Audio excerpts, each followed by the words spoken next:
마켓 키워드 시간입니다. 김종효 전문위원과 이야기 나눠보겠습니다. 안녕하십니까? 네, 안녕하십니까? 네, 어떤 키워드인가요? 네, 오늘의 키워드는 모디노믹스라는 키워드를 가지고 왔습니다. 네, 인도의 차기 총리인 모디노믹스, 나렌드라 모디죠. 최근에는 모디의 시대에 대해서 환호감도 나오면서 병든 코끼리까지 춤출 수 있다. 이런 얘기 나오더라고요. 이런 기대감이 큰 이유는 뭘까요? 이 모디라고 하는 사람이 구자라트주의 주지사였죠. 그것도 꽤 오랫동안요. 네. 2001년 이후로 거의 10년이 넘게 주지사를 했었는데요. 준비된 그림을 함께 보시면 오늘 여러 증권사에서도 제시하고 있는 그런 그림입니다만 네. 인도의 전체적인 성장률을 거의 항상 뛰어넘는 높은 성장률을 구가해 왔다라는 점에서 시장은 환호하고 있는 것입니다. 구자라트주의 성장률이 이렇게 좋았던 것은 이 모디라고 하는 사람의 정책이었다, 정책 때문이었다라는 얘기가 나오고 있는데요. 구자라트주의 그동안의 정책이 어떤 쪽에 중점을 두었는지 살펴볼 필요가 있겠는데 보시면 대부분 인프라 개선 같은 것들, 환경 인프라나 산업 인프라 같은 것들에 대한 개선, 그 다음에 또 하나 이제 지역의 균형 발전, 이런 것들에 대해서 굉장히 신경을 많이 썼다라는 거죠. 그래서 전체적으로 모디노믹스의 핵심은 네. SOC 개발에 따른 긍정적인 효과가 크게 나타났다는 것을 우리가 알 수 있는 상황입니다. 네. 그래서 이와 같은 기대감이 최근에 모디노믹스에 대한 기대감도 현재 커지고 있다라고 봐야 될 것 같습니다. 네, 말씀 주셨다시피 구자라트주의 성장률 자체는 높아갔지만 인도의 전체 성장률을 놓고 보자면 2010년 이후에 꽤 급격히 하락하고 있는 것도 같습니다. 현재 상황은 어떤가요? 네, 금융시장은 이런 기대감을 먼저 선반영하고 있는 상황입니다. 그래서 인도의 센섹스 지수라든지 그다음에 인도의 최근에 루피 달러 환율 같은 경우에는 안정을 찾고 있는 모습이죠. 준비된 그림을 보시면 센섹스 지수 같은 경우에 신고가 돌파 아시다시피 계속 진행되고 있는 상황이고요. 지금 인도의 루피아 같은 경우에는 달러 대비해서 강세를 보이면서 전체적으로 지금 환율의 강세, 그다음에 이 주가 지수의 강세, 두 가지의 강세가 동시에 나타나고 있는 상황입니다. 그렇지만 얘기해 주신 것처럼 실물은 만만치가 않은데요. 분기별 경제 성장률을 보면 2012년 이후로는 4%대에서 거의 고정되고 있는 상황입니다. 인도라고 하는 나라가 아직 이머징 국가임을 고려해 본다면 평균 5%에서 6% 이상의 성장률을 보이는 것이 상례라고 보여지는데 현재 지금 선진국 성장률 혹은 선진국 함정에 빠져 있는 국가들의 성장률과 비슷한 정도인 4%대로 내려왔다라는 것은 비교적 심각하다라고 봐야 될 것 같고요. 여긴 여러 가지 원인이 있습니다만 소비자 물가 같은 경우에도 여전히 지금 5% 이상의 상승세를 보여주고 있기 때문에 실질 성장은 마이너스 국면이 지속되고 있다. 특히 최근에 또 문제가 되고 있는 것은 식료품 가격이 올라가고 있는 모습이 나타나면서 이런 식료품 가격의 상승 자체가 향후도 부담이 될 가능성, 특히 여름에 엘니뇨가 나타나면서 엘니뇨에 따른 이 식료품 가격, 특히 곡물 가격의 추가적인 반등이 나타난다면 상대적으로 이렇게 식료품에 관련된 또 공산품에 관련된 자급도가 낮은 인도에서는 물가 상승 압력에 시달릴 가능성이 여전히 제기되고 있다는 건 문제라고 보여지고 있고요. 네. 그다음에 지금 수출입과 무역 수지를 보시면 거의 매 분기마다 적자를 내고 있는 상황입니다.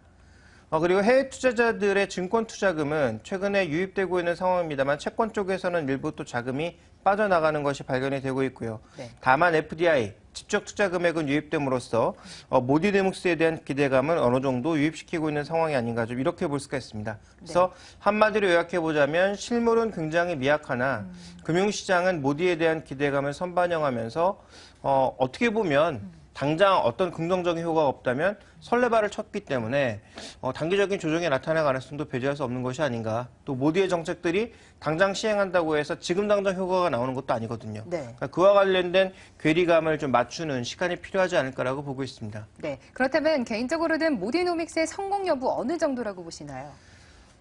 좀 단언코 말씀드리긴 어려울 것 같아요. 인도라고 하는 그 국가의 특성도 있고요. 그다음에 지금 사라졌다라고는 하나 여전히 카스트 제도의 불안정성도 남아있는 상황이고요. 네. 또 하나 지금 인도 국민당과 지금 모디의 정당 그리고 기존의 네루가 이끌고 있는 정당이 계속 번갈아서 엎치락 뒤치락하고 있는 상황이거든요. 그러니까 정치적인 안정성도 이것이 지속될 것이다라고 보기는 좀 어려운 국면입니다. 준비된 그림을 보시면 그래도 이 정치적인 변수에서는 그나마 좀 적은 것이 이번에 이 모디가 이끄는 정당 연합이 과반수 이상을 이미 확보를 했기 때문에 적어도 의회와 내각 측면에서는 향후 정치적인 변동성을 줄인 상황이고요. 지역별로 살펴봤을 때도 2009년과 2014년도에 지금 지지 영역을 보시면 모디를 지지하는 사람들이 지난 2009년과는 확연하게 달라졌다는 거죠. 지역별 격차를 보시면 엄청난 격차를 보여주고 있습니다. 그래서 이런 정치적인 안정성을 바탕으로 적어도 한 3, 4년간은 강력한 정책이 추진될 가능성이 있다는 것은 그나마 긍정적이기 때문에 네. 이 부분에 있어서는 우리가 좀 긍정적인 시각을 가져가야 될 것 같고요. 그다음 또 한 가지 살펴봐야 될 건 그동안 중국의 성장률을 보시면 2000년대 이후로 급격하게 성장률을 이어나가는 모습을 보여주었는데요. 90년대에 한 번, 2000년대에 한 번이었거든요. 근데 이 두 번이 모두 SOC 투자가 급격하게 확대되면서 나타난 성장이었다라는 거죠.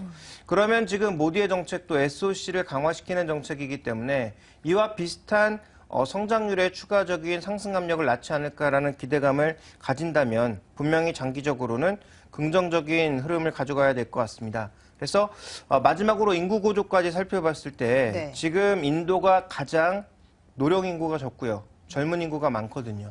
그러니까 일할 수 있는 노동력은 많다라는 거죠. 다만 인도 사람들이 굉장히 게으르고 일하기를 싫어하는 그런 특성이 일부 있기 때문에 네. 이런 사람들을 어떻게 일자리로 끌어내는지가 관건이 될 것 같습니다만 여타 동남아시아 국가들을 살펴봤을 때 그렇게 게으른 동남아 국가 사람들도 돈의 맛을 보더니 결국은 임금을 올려달라고 하고 공장에 나가서 일하려고 한다라는 거죠. 그런 관점으로 봤을 때 인도가 향후 소득이 끌어올려지면서 장기적으로는 소비, 단기적으로는 투자와 관련된 수혜를 받을 가능성이 높아지고 있고 이것은 중국에 이어서 우리나라의 제2의 기회가 될 가능성이 높아지고 있다. 이렇게 봐야 될 것 같습니다. 그렇다면 우리가 여기서 이제 관심을 가져야 될 종목군들은 뭐냐? 인도 투자와 관련되어 있는 종목군들인데 기존의 구자라트주 주변에서 혹은 구자라트 내에서 사업을 하고 있는 회사는 어디인지 또 연관을 맺고 있는 회사는 어디인지 알아볼 필요가 있는데요. 네. 먼저 포스코가 일본제철소 이 구자라트주 쪽에서 진출을 하고 있는 상황이고요. 두산중공업 같은 경우에 인도 발전 시장의 수주를 기존에 하고 있었던 데다가 이 모디와 연관성도 어느 정도 있는 상황이라고 봐야 될 것 같고요. 현대차는 지역은 굉장히 다양하지만 지금 인도의 내수 판매가 증가하고 있는 과정에서 우리가 소비 관련주로서 하나 살펴볼 필요가 있을 것 같고요. 제가 이제 가장 핵심 종목으로 보고 있는 것 중에 하나가 삼성물산과 삼성 엔지니어링인데요. 네. 이 종목들이 이제 화학 플랜트라든지 SOC 관련 투자에 기존의 구자라트주에서 했던 산업들이 있다라는 거죠. 그리고 최근에 이제 모디 쪽에서 얘기하는 것에 있어서 한국 기업과 한국에 대해서 굉장히 긍정적인 시각을 나타냈다라는 점도 네. 긍정적으로 본다면 이런 플랜트 관련주, 건설 관련주들, 투자 관련주들에 대해서 관심을 가질 필요가 있을 것 같고요. 네. 또 하나 투자 핵심에 있어서는 자동화 기기와 함께 철도 투자, 전력망 투자에도 핵심이 되기 때문에 그와 관련된 LS 산정과 같은 종목군들에 대해서도 수혜가 돌아오지 않을까라고 예상을 하고 있습니다. 네. 인도의 모디노믹스에 대한 기대감 커져가고 있는 상황 속에서 대규모 투자 쪽에 정책이 잡힌다면 수혜를 받을 만한 종목들, 투자 전략까지도 짚어주셨습니다. 마켓 키워드 김종효 전문위원과 함께했습니다. 고맙습니다.